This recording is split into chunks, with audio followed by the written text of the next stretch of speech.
Je voulais savoir si c'est pas indiscret, est-ce que la défense te manque un peu? Eh bien, pas du tout. Je m'amuse et je profite vraiment beaucoup plus dans la sobriété que dans la défense. Tu vois comment? Ça fait 14 mois que je vis ma best life, quoi. Après, il faut quand même que j'explique un petit truc, c'est-à-dire ce qu'on appelle les pensées permissives. Ce qui se passe, c'est que par moment, il y a des idées comme ça qui viennent de là derrière et qui te susurrent des trucs bizarres à l'oreille. Tu vois, on a tous en nous des petites voix qui racontent des trucs, tu vois. Et parfois, moi, les miennes, comme je dis, elles racontent des trucs un petit peu spéciaux. Tu vois comment?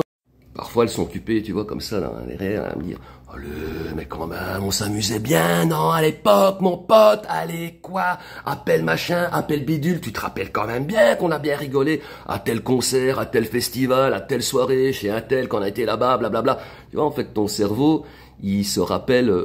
parce que quand même, on va pas se mentir, il y a eu des bons souvenirs hein, en def. Donc en fait, la petite partie là à l'arrière du cerveau te pousse à croire que ça te manque. Et en fait, non. Donc là, il faut gainer, il faut tenir, tu vois ce que je veux dire.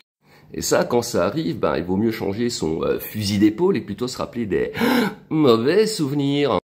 La perte de poids, les dents qui s'abîment, les changements d'humeur, mais surtout les descentes dégueulasses, les lendemains compliqués, et puis bon voilà, toujours un petit peu de pragmatisme, hein, l'argent dépensé.